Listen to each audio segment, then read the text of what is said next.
Estamos abrindo mais uma Escola de Paz com a presença da professora Norma Rubini e vamos conversar sobre AIDS.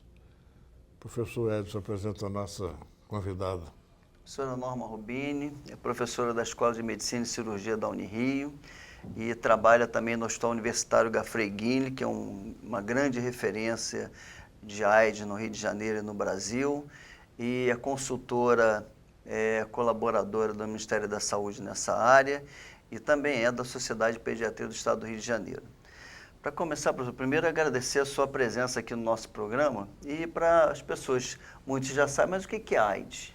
Bom, então eu também quero agradecer o convite, né? É um prazer estar aqui, mostrar o nosso trabalho institucional, né? Na verdade, o professor Edson Liberal é parceiro na pediatria, né? Assim como a obstetrícia também, é um trabalho, na verdade, uma parceria que deu muito certo da obstetrícia com a pediatria e com a imunologia. E AIDS, bom, a AIDS, como o nome diz, da sigla que vem em inglês, é a síndrome de imunodeficiência adquirida.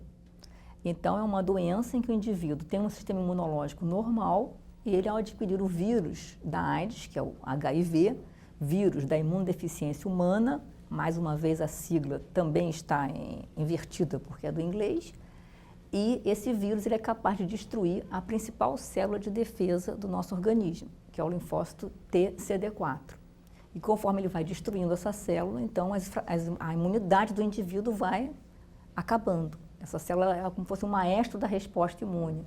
Então, ela também comanda a ação de outras células, né? A produção de anticorpos, neutrófilos, linfócitos B, uma série de células que dependem do linfócito TCD4. E aí o indivíduo vai começar a ter infecções, pode também ter câncer, pode ter outro tipo de complicações também. Às vezes, numa criança, pode haver um atraso no desenvolvimento neuropsicomotor, porque esse vírus pode infectar o cérebro, e aí a criança vai ter um atraso no desenvolvimento. Esse vírus também pode infectar células do trato gastrointestinal, então a pessoa pode ter uma diarreia que não chega à conclusão, não é infecciosa, é pelo próprio HIV, ali infectar células da medula óssea, o indivíduo vai ter anemia, plaqueta baixa, enfim, vai ter, na verdade, o espectro de manifestações é extremamente vasto, mas a síntese é que é uma etiologia viral que causa uma imunodeficiência e leva às doenças ligadas à imunodeficiência. Ninguém morre de AIDS, morre das complicações que a AIDS... A maioria morre das complicações pelo enfraquecimento do sistema imune, mas alguns podem morrer da AIDS porque o vírus pode infectar células do miocárdio. Então, se não for descoberto, o indivíduo pode morrer de uma miocardiopatia. Ou pode infectar células do rim, o indivíduo pode morrer de uma nefropatia, mas isso é realmente muito raro.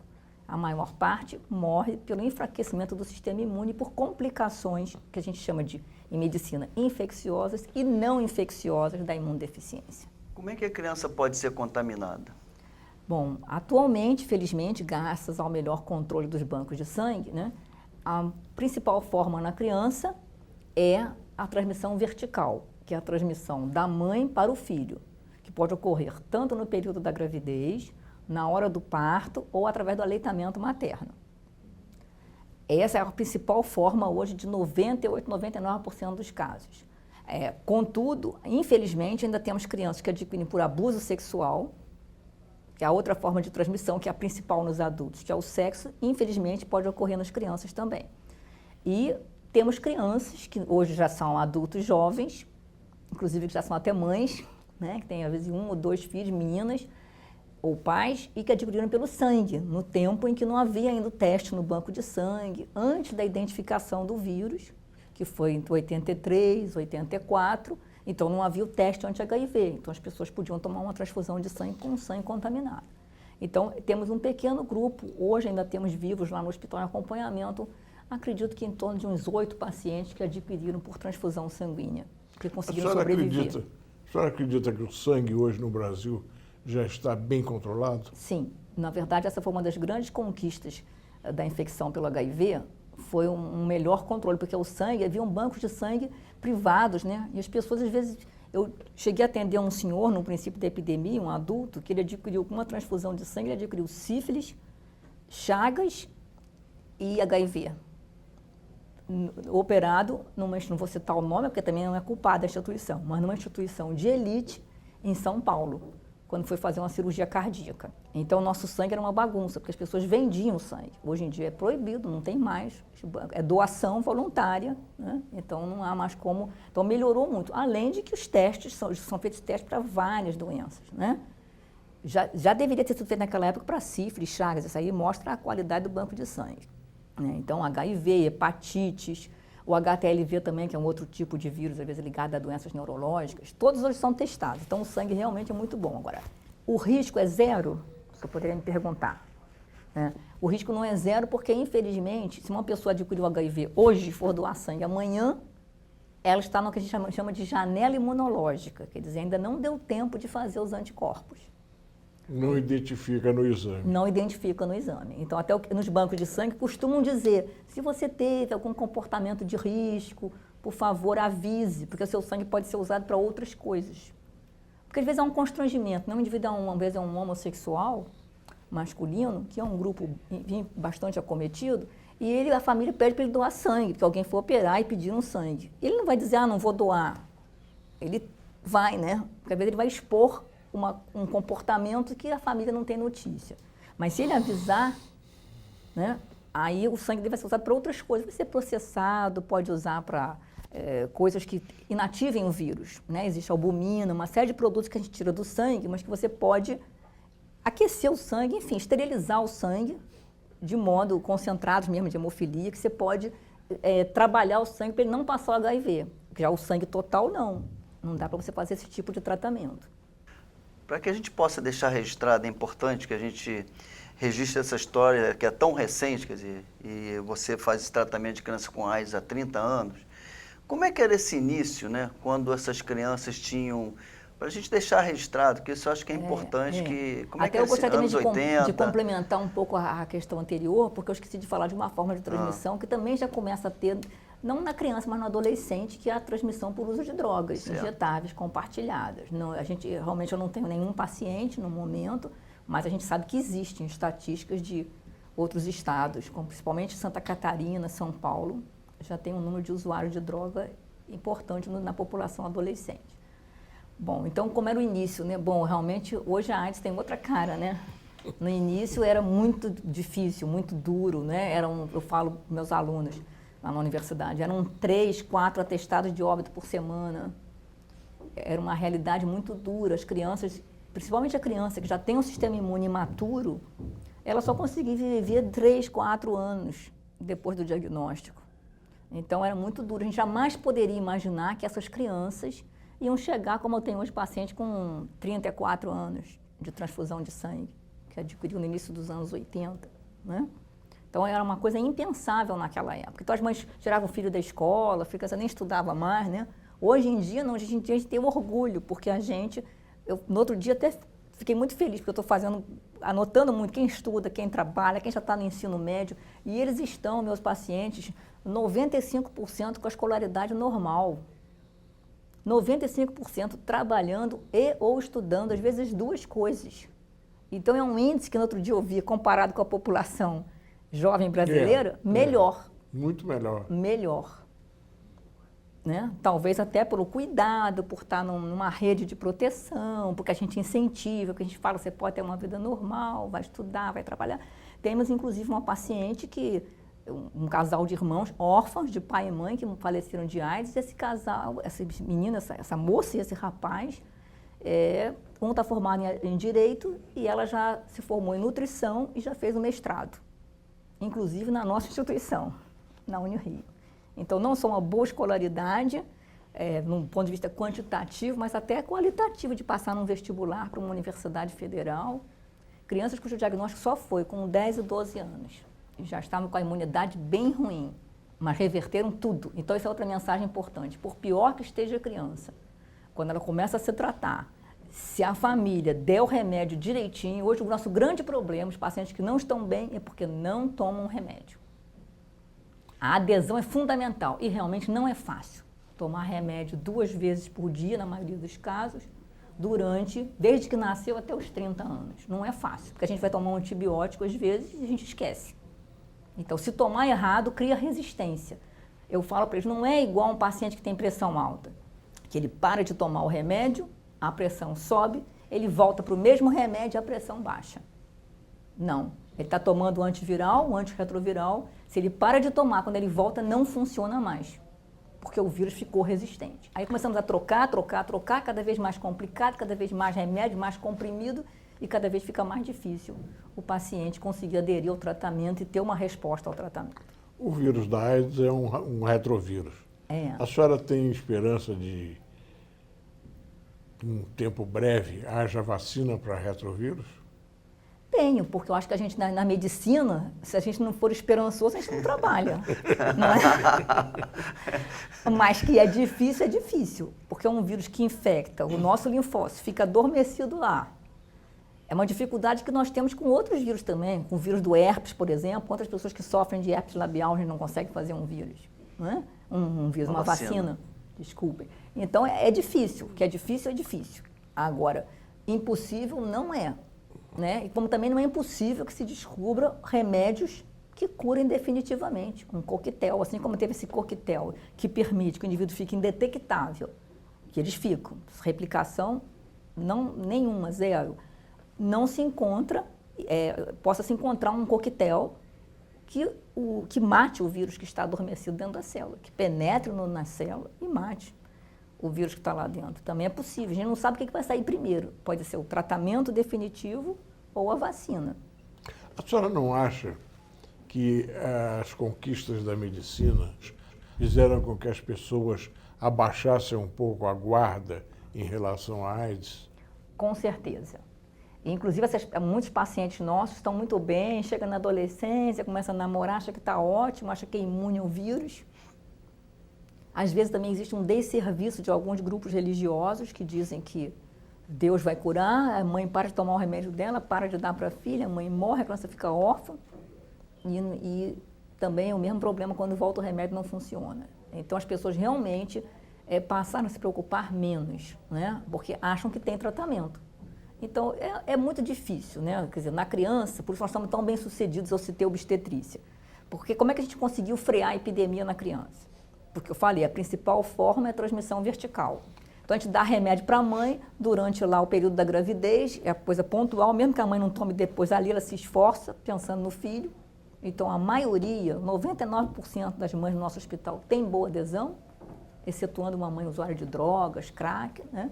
Tem boa adesão e não passa para a criança. Porque a chance de passar para a criança cai a menos de 1% quando a mãe toma remédio e fica indetectável. Então, nós conseguimos salvar as crianças. Agora, para salvar os adultos, é mudança de comportamento. Agora, veja, como eu vou mudar o comportamento de usuário de drogas e de sexo sempre com preservativo? Porque seria isso. Se todo mundo não compartilhasse mais seringa, continuasse até usando a droga, mas não compartilhasse a seringa, e se todo mundo tivesse relações com preservativo, nós não teríamos esse avanço da epidemia que todo dia eu estou atendendo bebezinho de primeira vez, cuja mãe foi descoberta na gravidez que tinha o vírus, porque é feito de rotina, né, no pré-natal. Aí a mãe descobre. Ela pode ter adquirido de um namorado anterior, do marido. Acho também que a população heterossexual ainda não se conscientizou de que eles estão em risco. A doença ficou muito capecha, né, de câncer gay, doença de gay. É mais fácil os gays adquirirem, a epidemia surgiu no meio deles, o sexo anal favorece, mas nós sabemos que heterossexuais também fazem sexo anal. Então, os riscos existem. E as pessoas não estão conscientes. Então, a mulher não se preocupa em pedir uma camisinha para o namorado, ou o namorado para a namorada. E vemos, às vezes, adolescentes de 14 anos que adquiriram o primeiro namorado. Nessa questão, voltando a essa questão lá do início, que eu... Nessa época, também quero deixar registrado, eu dava plantão lá na pediatria e esse sofrimento que você falou, né? A gente internava as crianças, aí quando conseguia tirar da infecção, ia para casa, voltava mais desnutrido, porque a gente não tratava a causa porque não tinha remédio. Isso. Como é que foi essa evolução nesse tratamento? Hoje tem um coquetel, mas como é que foi isso? A dificuldade que criança não se pode usar o remédio logo? Infelizmente as crianças, o coquetel ele surgiu mais ou menos em 1994, 95, mas a gente começou a usar mais amplamente nas crianças em 96. Eu lembro, inclusive, eu fui fazer um estágio nos Estados Unidos e eu já usava porque eu tinha uns pacientes que um paciente que o pai era da Varig, naquele tempo da Varig, né? É. Posso falar porque não é propaganda, né? A Varig. E ele, então, conseguia, importava, comprava lá no Children's Hospital de Los Angeles as formulações pediátricas, quando ainda não era, o acesso ainda não era garantido, gratuito, porque também tem isso, no início não era o acesso gratuito à medicação, né? Então, nós tivemos ajuda, assim, financeira. Alguns pacientes eram de classe média e podiam importar, comprar. Naquele tempo só tinha o AZT, que surgiu em 1987. E também tivemos uma grande ajuda da senhora Lucinha Araújo, que financiou muito. Ela comprava as imunoglobulinas. A gente precisava muito de um remédio que chama imunoglobulina endovenosa, que são anticorpos. Esses anticorpos, como a criança não tinha imunidade, a gente fazia infusão desse anticorpo mensal. E ela comprava esse remédio, comprava os antibióticos para as pneumonias, até que depois comprava para o filho, né? Para o Cazuza. Não, já tinha falecido. Já tinha falecido. Aí ela criou a Sociedade Viva Cazuza, uma forma, vamos dizer, de imortalizar o filho. Mas foi bom porque cumpriu uma função social importante naquele tempo, uma lacuna que ainda não havia a legislação garantindo o acesso a todo o tratamento. Aí quando, então, em 96, esse acesso é votada, né, essa lei, que, aliás, é um projeto de lei do José Sarney.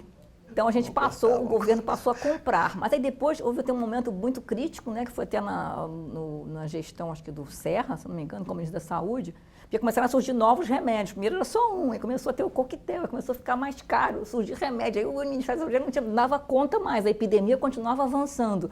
Aquela conta de remédio. Aí também o que salvou o programa de AIDS foi criar a tal dos genéricos, né? A quebra da lei da patente e conseguir começar a produzir por Farmanguinhos e várias outras unidades o nosso próprio remédio. Isso que garantiu um acesso mais barato. Então, realmente o programa de AIDS é um programa muito bem sucedido, mas que certamente não foi inventado, não foi só vontade política, foi pressão de uma sociedade organizada. Eu acho que houve a vontade política junto com uma pressão da sociedade.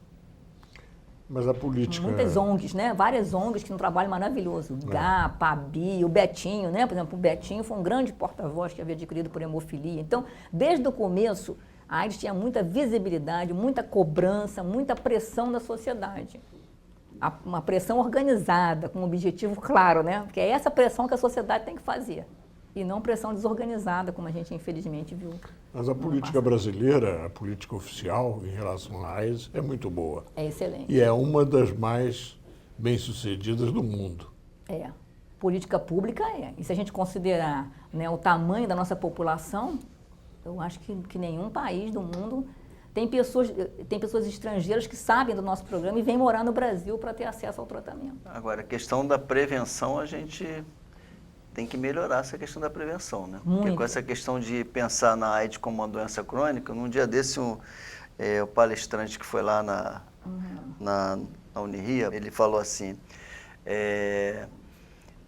vivendo com a AIDS, que tem esse, né, esse fala, mas é melhor, as pessoas têm que entender que é melhor viver sem a AIDS. Isso é o lema de uma campanha suíça, muito bem feita, que diz... É possível viver com AIDS, mas é melhor viver sem AIDS. É verdade. Né? Então, as pessoas têm que se conscientizar, porque, por exemplo, a questão da toxicidade das drogas. Esse é outro problema que a gente começou a enfrentar também, uma onda de toxicidade, e ainda enfrenta, né? Por exemplo, esses remédios eles podem alterar colesterol, triglicerídeos, podem precipitar um diabetes.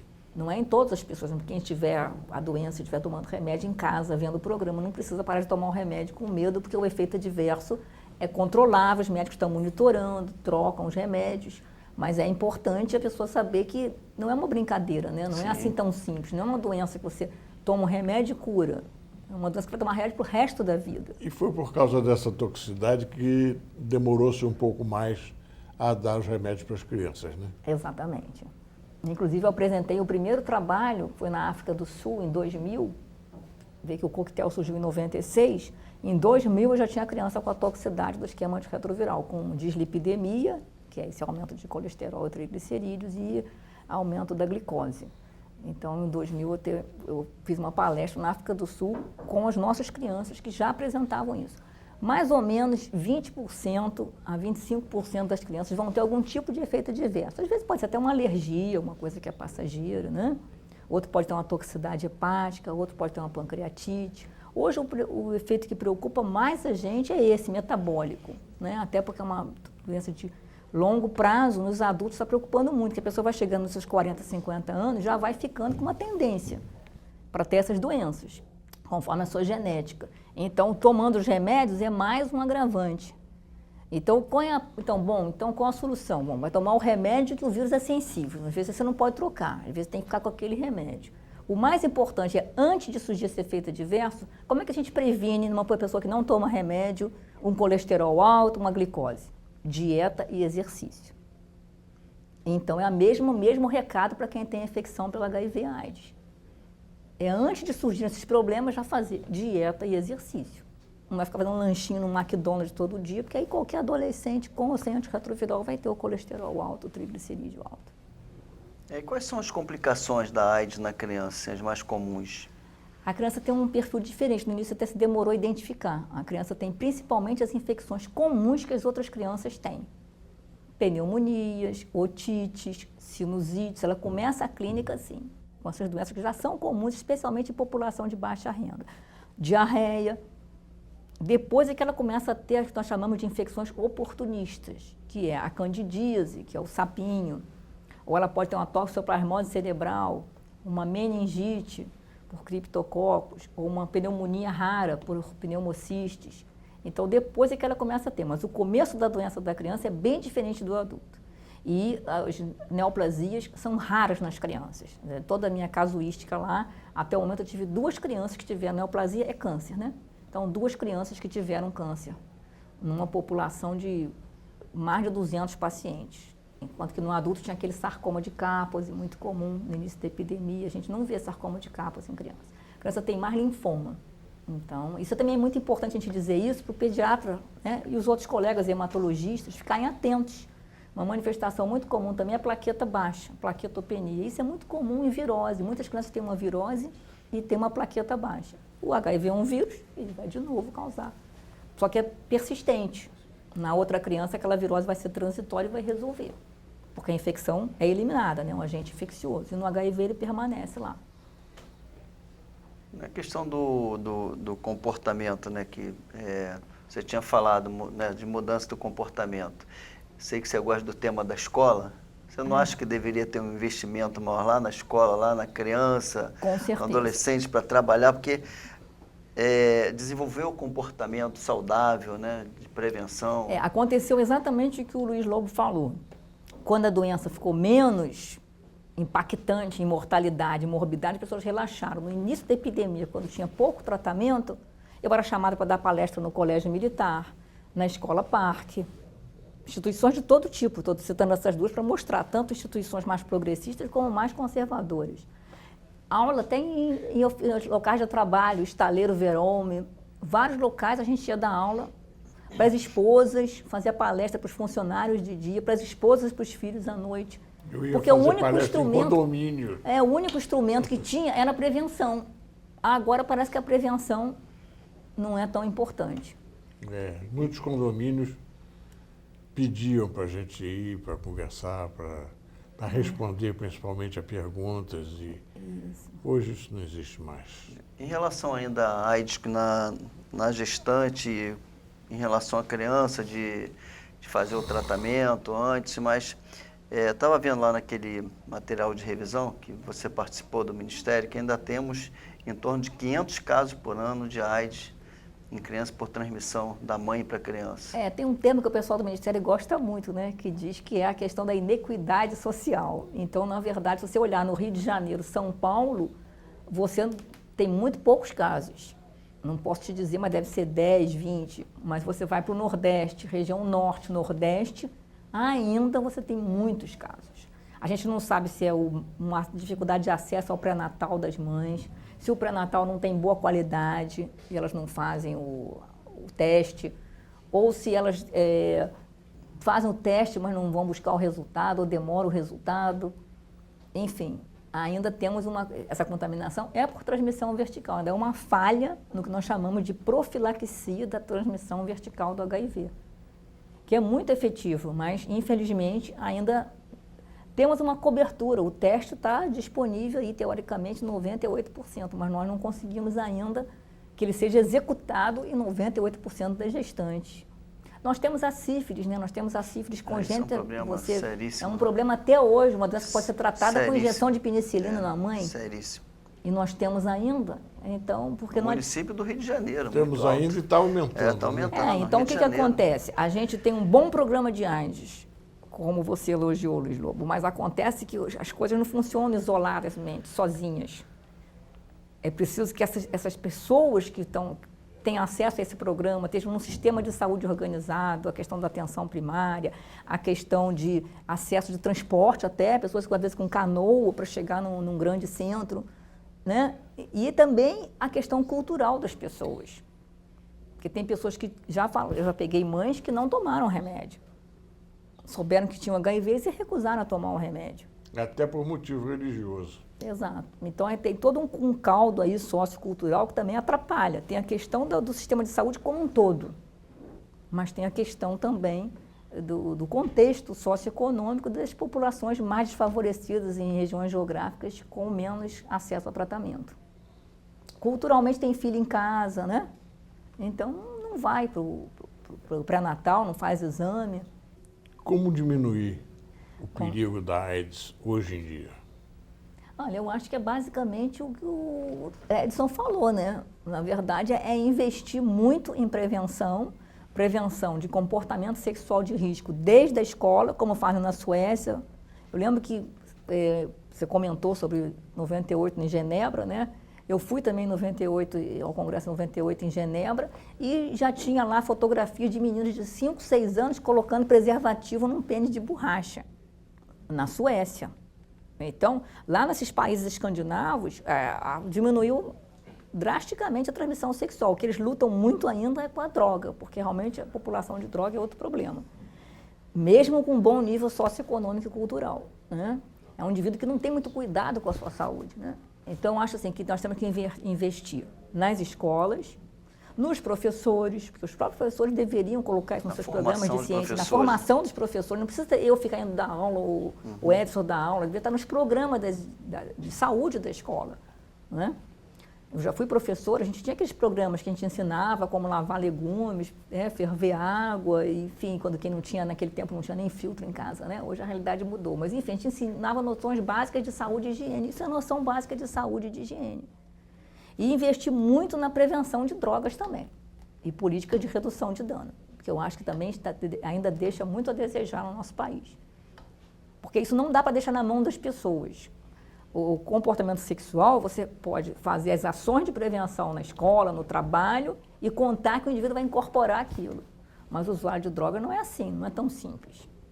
O mais difícil numa campanha é mudar comportamento. Nada é tão difícil quanto mudança de comportamento. Sem dúvida. É verdade.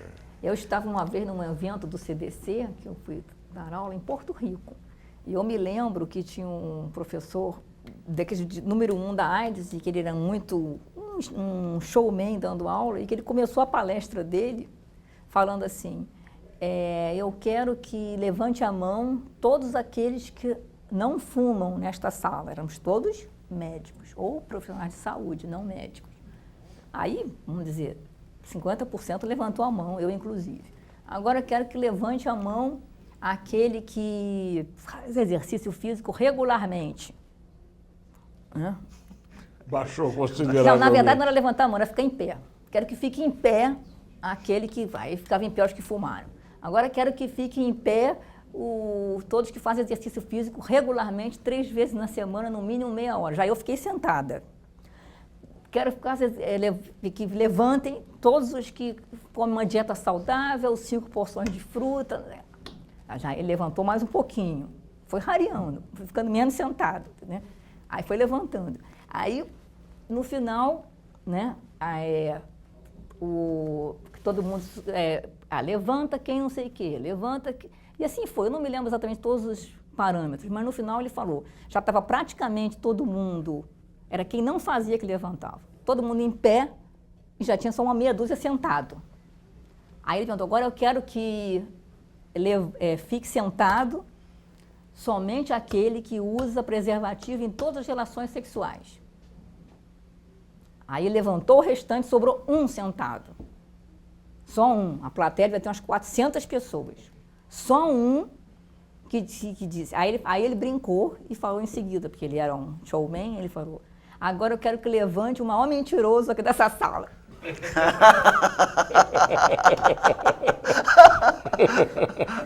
Então, você vê que nem as pessoas que trabalham com prevenção do CDC acreditam que um indivíduo vai usar o preservativo em todas as relações sexuais, com a esposa, com o marido. Nem eles acreditam. A gente fala, incentiva, mas nem a gente acredita. Aí você vê que aí que tá, tem a ver lá com a educação mesmo. Porque se a pessoa não começar lá na escola, quando ele está desenvolvendo seu comportamento saudável, né? Exato. Tudo na vida, relação com o outro, tudo, né? Então, se não desenvolver ali, né? Como você mesmo falou, não mudar comportamento é uma... Não, eu acho mesmo que no casamento é praticamente impossível, né? A pessoa ficar usando preservativo. Porque é sempre desconfiar do parceiro, É como desconfiar do parceiro. Então, eu até oriento, né? Assim, olha, às vezes chega um casal lá, os dois estão negativos. Aí eu digo, bom, vocês estão transando com camisinha já há 2, 3 meses? Ah, estamos. Então, realmente, às vezes namorados, né? Casal jovem, namorados, eu digo, olha, então tudo bem, daqui para frente vocês estão negativos. Se vocês quiserem ter relações entre vocês sem preservativo, vocês podem. Mas tem que haver um compromisso de vocês, silencioso, que se vocês tiverem relação fora do namoro de vocês, ou fora do casamento de vocês, vocês vão usar o preservativo. Eu acho essa uma forma mais realista, não precisa contar para o outro, vai usar preservativo e acabou. Porque você também pedir para o outro usar preservativo é quase que você está dando uma carta de alforria para ele transar com todo mundo. Sabedor de que ele é negativo, não é isso? Qual o motivo? Que ele ou que você está querendo ter relações extraconjugais. Então, é uma coisa difícil, especialmente em jovens, né? Porque o jovem idealiza, está apaixonado, ela não vai achar que o namorado está saindo com outras meninas. Vamos fazer um breve intervalo e já voltamos com a Escola de Paz. Estamos voltando com a Escola de Paz e pedimos à doutora que faça um breve resumo para encerrar o programa. Eu quero, então, mais uma vez agradecer a oportunidade de esclarecer, né, o público leigo. Eu acho que essa é justamente esse objetivo nosso, né, quer dizer, que mais pessoas se conscientizem do risco da AIDS, né? Não queremos que as pessoas achem, se tiver um diagnóstico de AIDS, ou se já tem um diagnóstico de AIDS, que achem que é uma sentença de morte. Não é, mas é uma doença crônica, potencialmente grave, cujo tratamento requer muitos cuidados, adesão ao tratamento, pode ter efeitos adversos, então não pode banalizar a doença, né? Não deve discriminar quem tem, isso é muito importante, nós não chegamos a falar aqui, mas a discriminação ainda existe. E essa discriminação é que faz com que muitas pessoas não contem até para o seu parceiro que tem o HIV. Tem várias meninas, né, começando a vida sexual, que adquiriram das mães, elas não têm coragem de dizer para o namorado que ele vai terminar um namoro. E aí o namorado não quer transar com preservativo. Elas querem e ele não quer. Então, fica numa encruzilhada, né? Às vezes até falar, dica que você então não pode usar um anticoncepcional, porque você não quer engravidar. Né? Quando é mulher, quando é heterossexual é mais fácil. Quando é um casal homossexual já fica mais difícil. Então, assim, é importante isso. Quem acha que pode ter a doença, procure serviço de saúde. Quem acha que teve comportamentos de risco, que já usou drogas, tomou uma transfusão de sangue, que tem relacionamento sexual sem preservativo, identifique logo, saiba logo que você tem o HIV e comece a tratar antes de ficar doente. Quem tem, aderir ao tratamento. Quem não tem, se cuidar para não adquirir, mesmo sabendo que hoje tem tratamento, que pode ficar bem, que eu falei que se forma, que vai para a faculdade. Não, é muito melhor viver sem qualquer doença do que com doença. Não é só o HIV, qualquer uma. É melhor viver sem diabetes, sem colesterol alto, né? É bem melhor. Então, e finalmente, a mensagem para os professores e aos pais, aqui é a Escola de Paz. Conversem com seus filhos sobre o HIV, né? A educação e a prevenção começam em casa. Né? O meu filho já desde uns 12 anos, não sou sueca não, mas uns 12 anos eu já passava vídeo para ele de como colocar um preservativo. Já ensinava a ele como usar um preservativo. Nós fomos até com a Débora Bloch, dessas ONGs aí. Eu mostrava para ela uma banana, né? Era numa banana, e ensinava a ele já desde que era para que ele começasse a vida sexual já consciente, que ele tinha que começar a vida sexual usando preservativo. E aqui encerramos mais um Escola de Paz, prometendo voltar na semana que vem. Muito obrigado.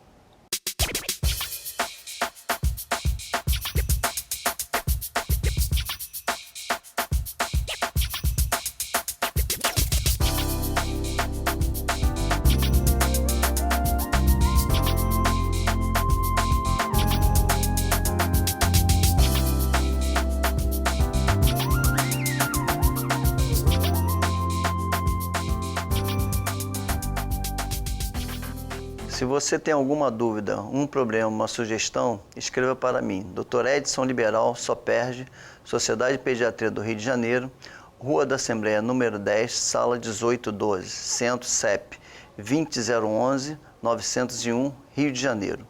Ou no e-mail secretaria@soperge.org.br.